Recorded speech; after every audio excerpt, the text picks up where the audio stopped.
올라갈지어다 라는 제목으로 하나님 말씀을 나누겠습니다. 오늘 우리에게 주시는 하나님의 말씀은 사사기 21장 25절 말씀을 함께 합독하겠습니다. 그때 이스라엘에 왕이 없으므로 사람이 각기 자기의 소견에 옳은 대로 행하였더라. 아멘. 한 번만 더 읽겠습니다. 이것이 사사기의 주제가 되는 성경 구절이기 때문에 이건 외워야 됩니다. 사사기 21장 25절 말씀. 그때 이스라엘에 왕이 없으므로 사람이 각기 자기의 소견에 옳은 대로 행하였더라. 아멘. 이제 우리가 사사기에 대해서 한번 살펴보도록 하겠습니다. 여러분, 이스라엘의 역사를 가만히 한번 보십시오. 이스라엘 백성들이 포로기로 잡혀 있었습니다. 그 다음에 하나님께서 모세를 통해서 출애굽시켰습니다. 출애굽하고 나서 그들은 광야 시대를 거치게 됩니다. 광야 시대를 거치면서 이 광야 시대를 주도했던 지도자가 모세입니다. 모세가 이 광야에서 1세대와 1.5세대와 함께 죽고 나서 여호수아가 이제 리더가 되어서 가나안 정복 시대를 만들어 갑니다. 여호수아는 광야 시대에서 모세에게 잘 지도력을 배워서 가나안을 정복하게 됩니다. 여호수아가 죽고 난 그 시대 이후부터 전개되는 것이 사사시대입니다. 사사시대의 특징은 그때 이스라엘에 왕이 없으므로 사람들이 각기 자기 소견의 옳은 대로 행하였다. 그것이 사사시대의 특징입니다. 이 사사시대가 끝나고 났을 때 사사시대와 왕정시대를 이어주는 인물이 있었습니다. 누굽니까? 사무엘입니다. 사무엘이 왕을 세웁니다. 그때부터가 왕정시대라고 여러분 생각하시면 됩니다. 여기까지. 사사기는요, 가나안 정복과 왕정 확립 사이인 대략 주전 1200년부터 1050년경, 곧 주전 1050년에 사울이 왕이 되거든요. 몇 년이라고요?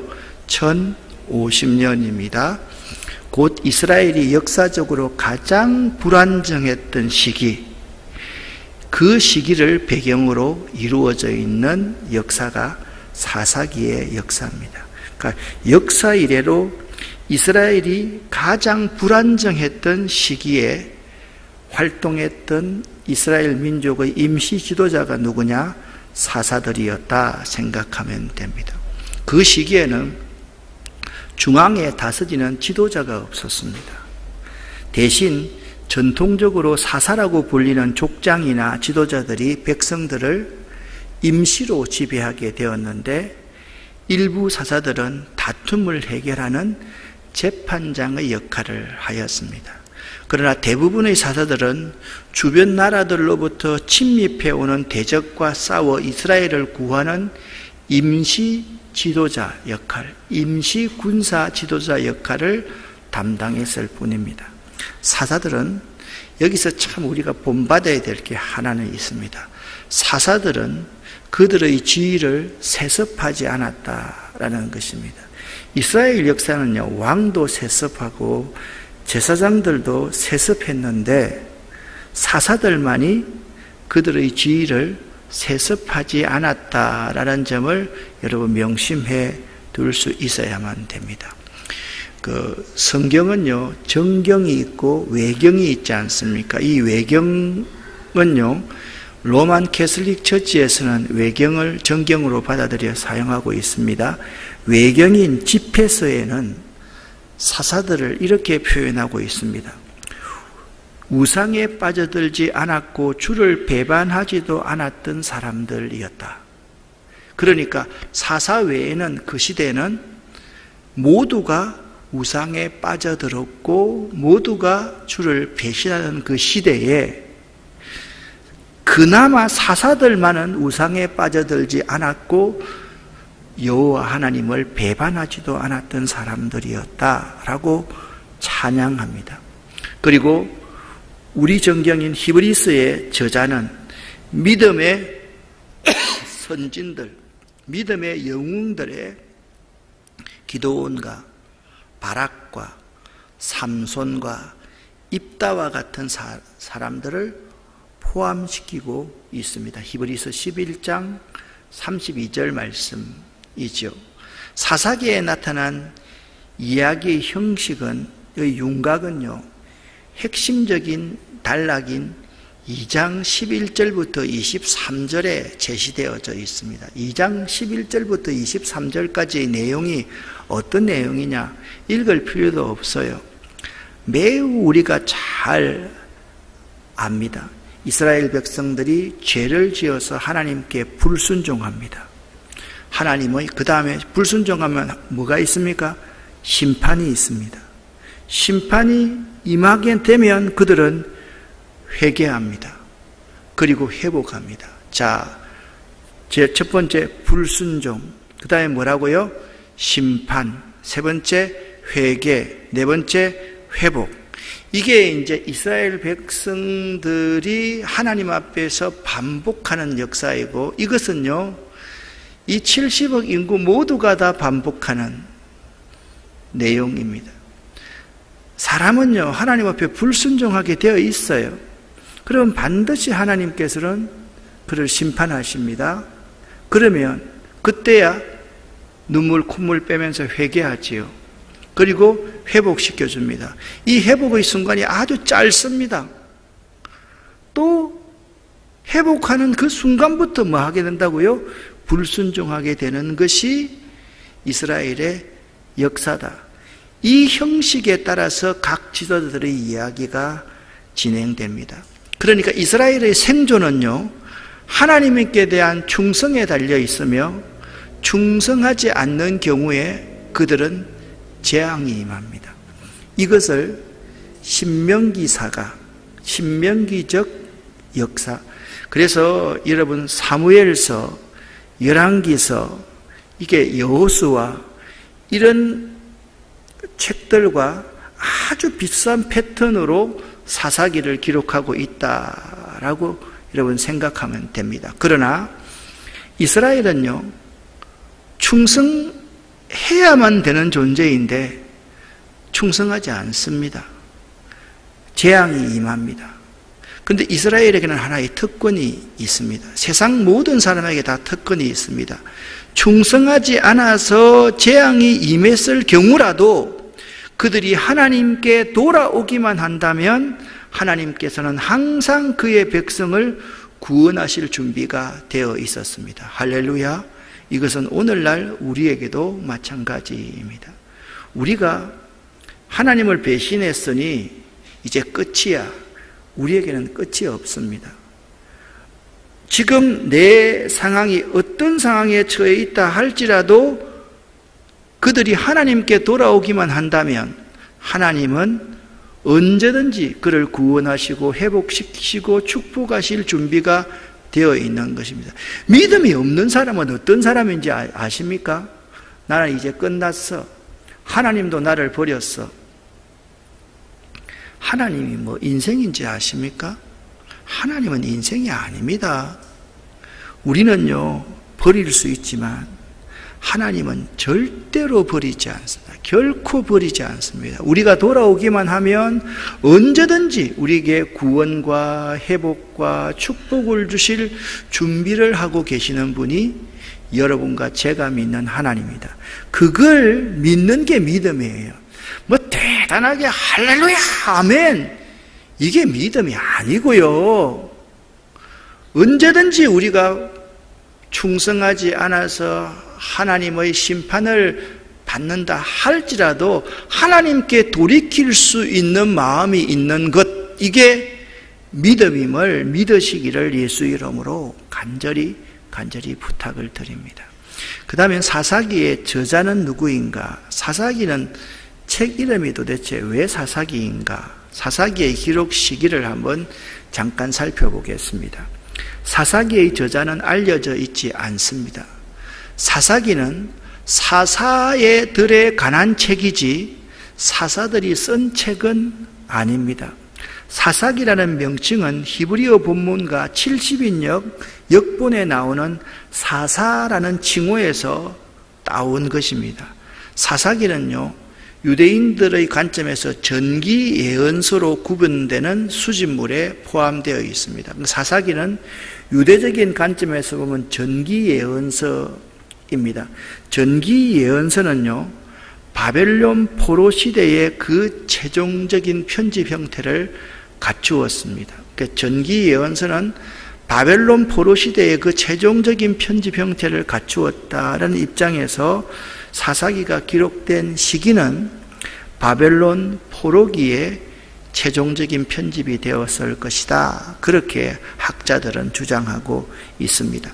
사사기의 히브리어 쇼페림을 우리말로 사사기라고 번역했는데 이 말은 샤파트, 재판하다라는 말에서 이 쇼페림 하면, 쇼페팀이라고 말하면 뒤에 인이 붙으면 복수형이 됩니다. 그래서 사사기를 원래 원어대로 그 번역을 해보면 재판하는 사람들, 재판관들, 그러니까 judges, 이렇게 재판관들이라고 이렇게 표현해야 맞습니다. 이 공동 번역에는 이 사사기를 그래서 판관기라고 그렇게 쓰고 있습니다. 이 사사기의 책의 성격을 한번 살펴보겠습니다. 사사기는요, 말씀드렸듯이 여호수아, 사무엘 상하, 열왕기 상하와 함께 믿음의 관점에서 이스라엘 역사를 해석합니다. 그래서 이스라엘 역사의 특징은 항상 믿음의 관점에서 그 역사를 해석하는 특징이 있습니다. 그래서 지금까지 구전으로 입과 입으로 전해 내려오던 각 지파의 영웅들의 이야기가 연속적 이야기로 결합되어서 각 지파의 영웅들을 연속적인 이야기로 결합해서 전체 이스라엘 백성의 역사 안에 자리를 잡게 만들어 놓은 책이 사사기입니다. 이 이야기의 연대기적인 순서는 편집자들이 정한 것입니다. 이 이야기는 또 신명기 신학이 정한 틀 안에 위치하고 있습니다. 충성하면, 순종하면 뭐요? 복을 받고, 불충하고 불순종하면 뭐랍니까? 화를 받는다. 그게 신명기적인 관점이거든요. 이 신명기 신학이 정한 틀 안에서 이 사사기가 위치하고 있다라고 생각하시면 됩니다. 저는 이렇게 수요일 날 성경 강해를 하고 이렇게 할 때는 여러분들이 이 시간에 다 이해를 할 수가 없어요. 그래서 이 시간이 지나서 다시 동영상을 쭉 한번 보고 동영상을 정지시켜 놓고 아하, 사사들이 이런 사람들이었구나를 여러분 스스로가 공부할 수 있게끔 만들어 드립니다. 항상 저의 강의의 특징은 그렇습니다. 그러니까 여러분들이 사사기를 이렇게 쭉 보면 글자가 작은 글처럼 보이지만 이런 부분은 여러분들이 잘 한번 정리하는 데 도움이 될 것입니다. 온니엘, 예훗, 삼갈, 드보라, 기드온, 그 다음에 이게 이제 둘라 같은 사람, 야일, 입다, 입산, 엘론, 압돈, 삼손입니다. 그래서 여러분, 삼손이 제일 마지막이다. 이들이 다스렸던 기간이나 이들 스스로가 어느 지파에 속했는가 이런 부분들은 여러분들이 이 자료를 정지시켜서 참조해 보시기를 부탁을 드립니다. 그러면 사사시대의 기간들에 대해서 한번 여러분과 또 정리를 해 보았습니다. 이들이 얼마만큼 통치하였는가 그 기간에 대해서 한번 알아보면 이들 숫자를 단순하게 이렇게 연합해 보면 410년 정도 사사들이 통치하는 기간이다라는 점을 알 수가 있습니다. 그래서 여러분들이 잘 보시면 이 사사들, 온니의 첫 번째 사사 온니엘부터 여기 넘버링을 해놨으면 온니엘, 에훗하고 이렇게 삼갈, 드보라, 기드온 이렇게 여기서부터 이렇게 여기 6번째부터 12번째까지 이렇게 정리를 해두었으니까 요 자료들을 여러분이 참고해서 보실 수 있으면 참 좋겠다.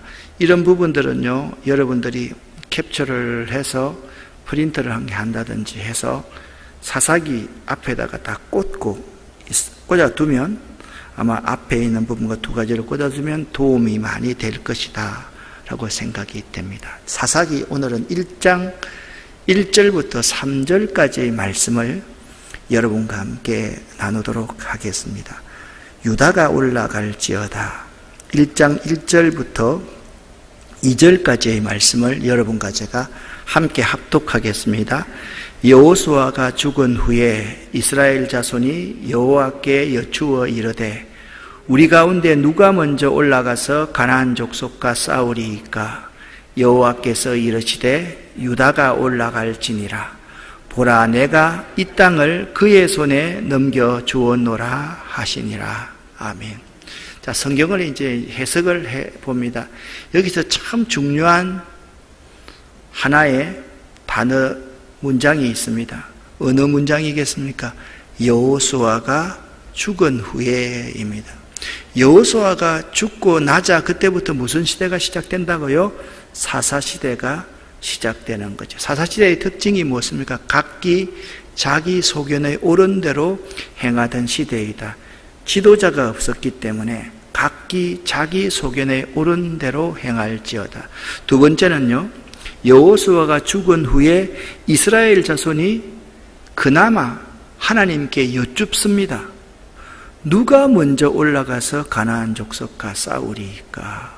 이렇게 묻습니다. 여러분 생각해 보세요. 서로가 먼저 올라가려고 해야 될 건데 누가 먼저 올라가서 가나안 족속과 싸우리까? 여기 좀 이상하지 않습니까? 이미 여호수아 때 가나안 땅을 다 정복했는데 왜 이렇게 말을 하는 겁니까? 가나안 땅을요, 그들이 다 정복하지를 못했습니다. 중요한 요지는 다 남겨두고 있잖아요.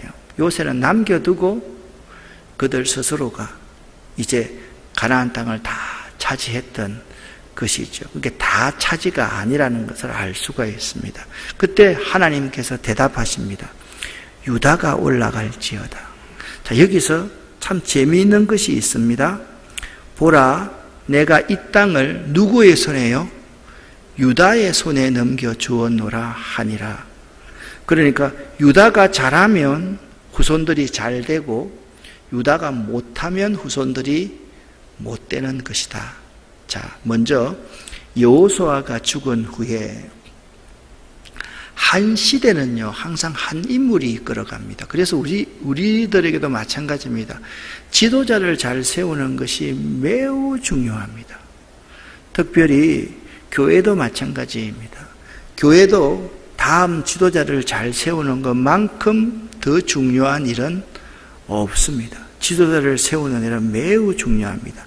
모세가요, 40년간 나라를 통치했습니다. 백성들을 통치했습니다. 이 40년이 온전히 어느 시기입니까? 80세부터 120세의 시기입니다. 모세의 인생을 세 시기로 나눌 수 있다. 그렇죠? 40세까지를요, I am something의 시기다. 내가 무엇을 할 수 있다라고 생각했던 시기입니다. 그때 모세는 어떤 사람이 되었습니까? 살인자가 되고 도망자가 됩니다. 우리 인생이요, 내가 무언가를 할 수 있다 그러면요, 반드시 실패자가 됩니다. 40세부터 80세의 모세의 인생을 I am nothing의 기간이다. 나는 아무것도 없습니다. 아무것도 할 수 없습니다. 라는 모세가 광야에서 양치기를 하던, 양치기를 배우던 그러한 시기입니다. 그때 하나님께서 가시나무 뜰기에서 모세에게 나타나서 모세야, 모세야 부릅니다.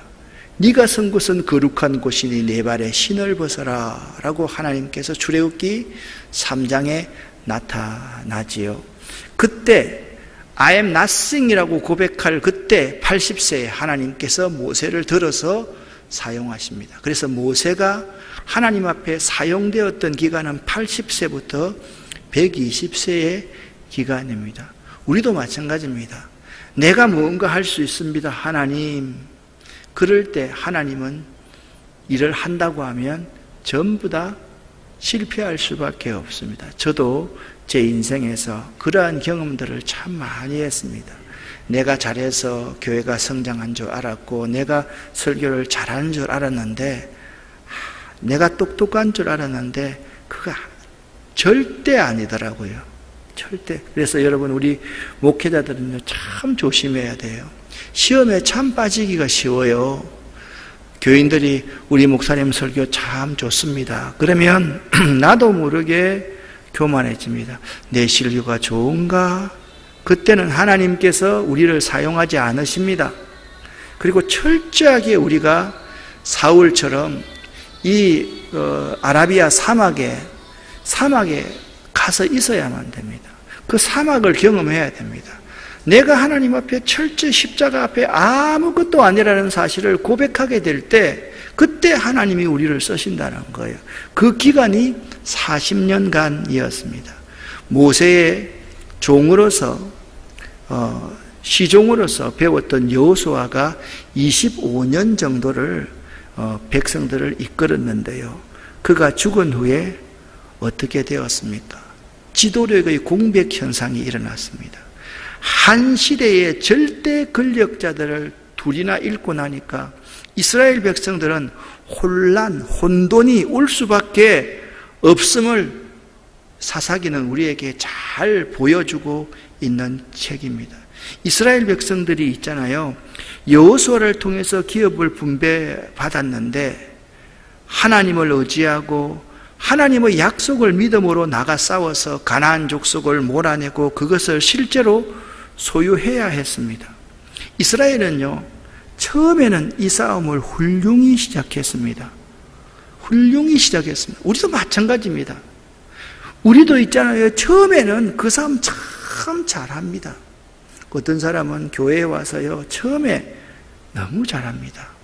여러분, 처음에 너무 잘하는 사람은 그건 잘하는 사람이 아닐 가능성이 참 많습니다.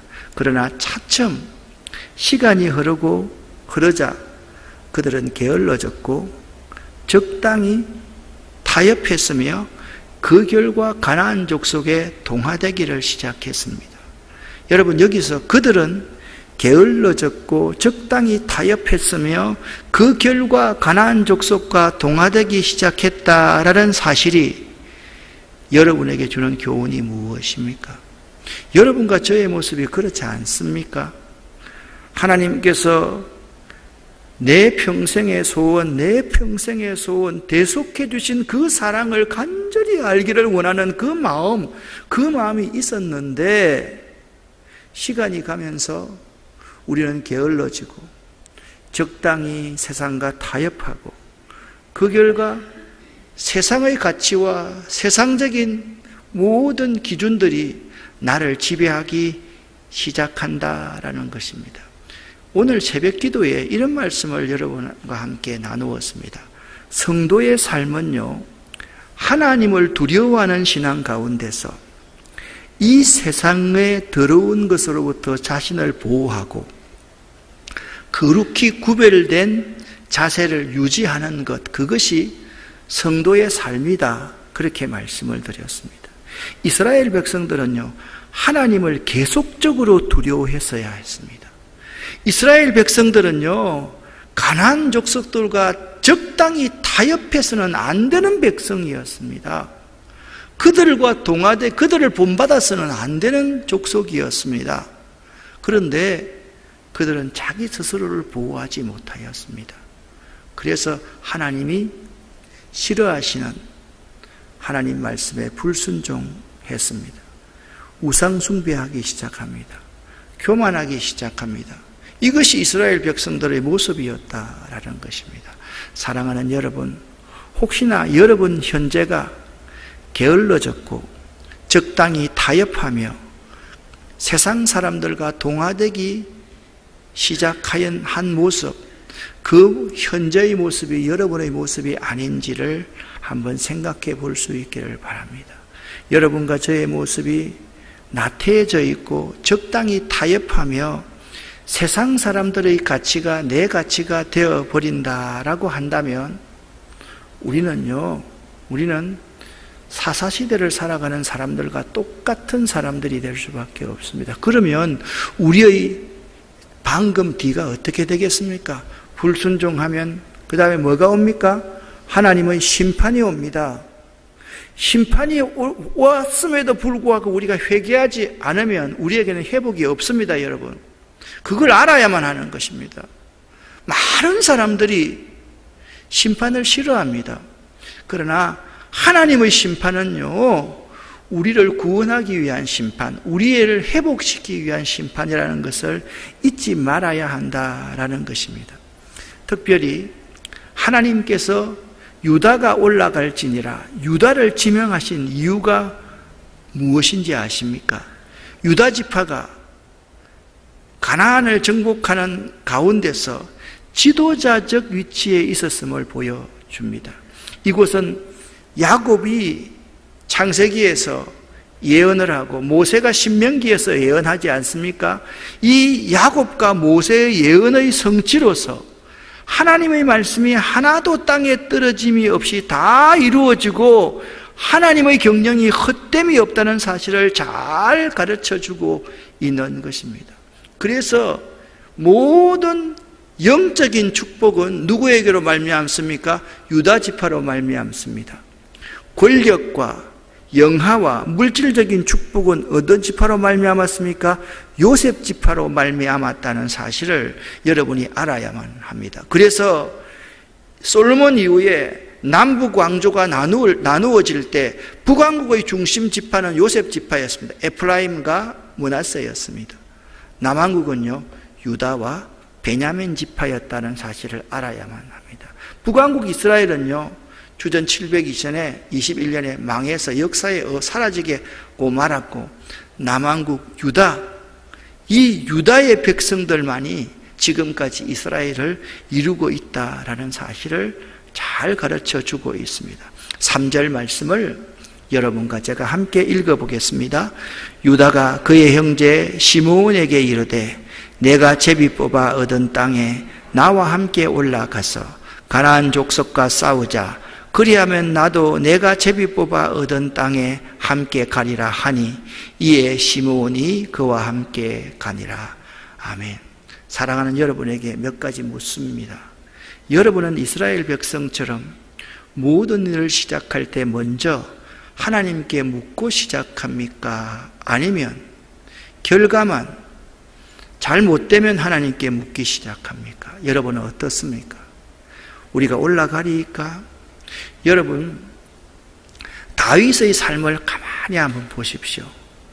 사울의 삶과 다윗의 삶을 한번 비교해 보시기를 바랍니다. 사울 왕의 삶에는요, 한 번도 하나님 내가 어떻게 하리까 이렇게 말하지 않았습니다. 그가요, 많은 전쟁의 노약물 가운데 좋은 양들과 소를 뒤로 살짝 꼬불쳐 놓았을 때 하나님께 묻지 않고 지가 먼저 했습니다. 그런데 다윗의 삶을 보면요, 다윗은 항상 올라가리까? 올라가라. 치러 가리까? 치러 가라. 어떻게 하리까? 이렇게 하라.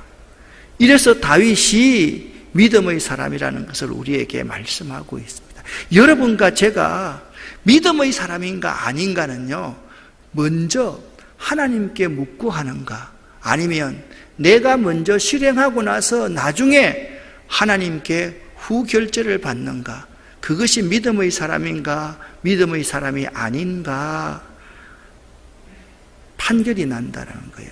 후안 카를로스 오르티즈 목사님의 제자입니까? 라는 책이 있습니다. 그 제자입니까? 라는 책에서 후안 카를로스 오르티즈 목사님이 이렇게 말합니다.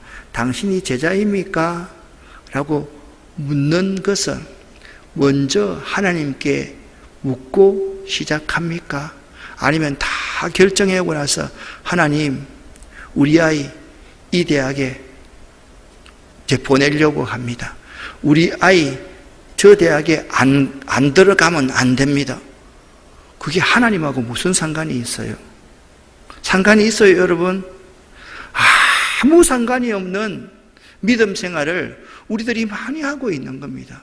하나님 앞에 나중에 자기가 주인이고, 하나님이 종인 거예요. 자기가 먼저 결정해놓고 하나님 앞에 좀 찝찝하니까 나중에 결제만 받아놓는 그런 사람들이 예수의 제자, 예수를 잘 믿는 사람이라고 말할 수 있겠느냐라고 말하고 있는 겁니다. 유다가 올라갈지어다 라는 하나님의 말씀이 여러분에게 어떤 도전이 됩니까? 여러분이 게을러져 있으면요, 유다가 될 수 없어요. 여러분이 적당히 타협하고 있으면 여러분이 유다가 될 수가 없어요. 가나안 족속과 동화되어 있으면 유다가 될 수가 없어요. 여러분과 제가 이 세상의 도도한 물결, 세상의 사상, 사조에서 믿음을 끝까지 지키면서 십자가를 지고 그 도도히 흐르는 역사의 물을 그슬로 올라갈 수 있을 때, 유다가 올라갈지어다 라고 할 때 내가 유다가 되어서 그 사역을 감당할 수 있는 것입니다. 그리고 유다가 참 귀한 것은 바로 이것입니다. 유다가 시므온 지파와 함께 싸우러 가기를 요청하고 있습니다. 시므온 지파가 얻을 기업, 이 기업은요, 여호수아 19장 이후에 보면요, 바로 유다 자손 중에서 분배받은 기업이었기 때문에 그렇습니다. 그래서 유다가 시므온 지파에게 함께 올라갑시다 라고 요청한 것은 단순하게 시므온이 필요했어서 그런 게 아니라 하나님의 말씀을 나를 통해서 이루어 가시고자 하는 믿음의 발로에서 이렇게 함께 올라가기를 요청하고 있는 것입니다. 사랑하는 여러분, 여러분은 함께 나를 통해서 받을 복을 함께 나눌 수 있는 시므온 지파 같은 사람이 여러분 주변에 있는지를 한번 생각해 볼 수 있기를 바랍니다. 그가 누구입니까? 생각납니까? 지금 생각 안 나면 없는 겁니다. 지금 생각 안 나면 지금까지 나에게 있어서 나의 복을 함께 나누겠다라고 생각하는 그런 사람이 없는 사람임을 알아야 됩니다. 저에게는 정말 큰 꿈이 있습니다. 저는 은퇴하고 나서도 함께 어우러져서 함께 살고 싶은 사람들이 많이 있습니다. 저 주변에 시므온 지파 같은 사람들이 저는 많이 있다고 확신을 합니다. 그 가운데 나와 함께 올라갑시다 라고 할 때 순종하는 마음으로, 충성하는 마음으로 같이 올라갈 수 있으면 우리가 젖과 꿀이 흐르는 가나안 땅을 차지할 수가 있는 것입니다. 그렇다고 하면 시므온 같은 자가 여러분에게 없다면 왜 없다고 생각하십니까? 없는 이유는 딱 한 가지입니다. 우리가 하나님의 약속의 말씀을 잊고 있기 때문에 그렇습니다. 유다 지파는요, 여호수아 19장부터 말씀했던 하나님께서 유다의 지파를 통한 시므온 지파를 축복할 것이라는 이 하나님의 약속을 분명히 믿었던 지파가 유다 지파였다라는 것입니다. 여러분에게 시므온 지파 같은 지파가 없다라고 하면 나에게 하나님의 약속을 믿는 믿음이 없기 때문에 그렇다라는 점을 꼭 기억할 수 있기를 바랍니다. 이제 다음 시간에 9절부터 20절까지의 말씀을 부터 시작해서 나누게 될 터인데, 이 9절부터 20절에서 참 중요한 교훈이 있기 때문에 오늘 이 교훈을 말씀하고 오늘 말씀을 마치려고 합니다. 9절부터 20절까지에서 유다가 시므온과 함께 올라갔는데, 유다 지파는요, 가나안을 정복하는 그 싸움을 통해서 가나안 족속들을 많이 몰아내기는 했으나 철저하게 제거하지는 못합니다. 예를 들어서 철병거를 가진 골짜기의 거민들에 대해서는 두려움 때문에 그들과 아예 싸우기를 포기합니다. 여러분, 이걸 유다가 잊고 있었던 거죠. 자기 편에 계시는 하나님께서 누구든지 쫓아낼 수 있도록 도와주실 것이라는 사실을 온전히 믿지 못했고, 하나님의 병거는 천천히나 만만해야 된다는 것을 생각지 못했습니다. 자, 싸우러 올라가라는 말을 누가 하셨습니까? 하나님이 하셨습니다. 그리고 하나님이 어떤 약속을 하셨습니까? 이 가나안 땅을 누구 지파의 손에 붙인다고요? 유다 지파의 손에 붙인다라고 말을 했기 때문에 유다 지파는요, 철병거를 가진 그 족속들까지 깨끗하게 다 몰아냈어야만 했습니다. 그들이 두려워서요, 그들을 몰아내지 못했던 것이죠. 만약 성경에 만약이 없지만 유다가 철저하게 하나님의 약속의 말씀을 믿고 가나안에 있는 철병거를 가진 족속들을 온전히 몰아내었더라면 사사시대에 그렇게 엄청난 패배, 매 순간 쓴 패배를 덜 맛보았을 것이라는 사실을 우리는 알 수가 있습니다. 사랑하는 여러분, 지도자적 위치에 있는 지파로서 유다의 이러한 싸움의 결과는 이스라엘의 삶과 역사에 치명적인 결과를 초래하고 말았습니다. 여러분과 제가 유다 지파라고 한다면 이 유다 지파에게 필요한 것이 뭐냐? 온전한 믿음이 필요합니다. 하나님의 약속을 철저하게 믿는 믿음이 필요합니다. 믿음이 무엇입니까, 여러분? 오늘 첫 번째 이 말씀을 여러분에게 드렸습니다. 믿음이라는 것은 우리가 불순종하여서 충성하지 못해서 하나님의 심판을 받을 때 하나님께 돌이킬 수 있는 것, 그것이 믿음이다라고 말씀을 드렸습니다. 믿음은요, 두 번째 믿음은 뭐냐? 하나님께서 약속하신 약속을 철저하게 믿는 것이 믿음입니다. 하나님이 약속하시는 거예요. 그러면 우리는 어떻게 해야 됩니까? 그 약속을 온전히 믿어야 됩니다.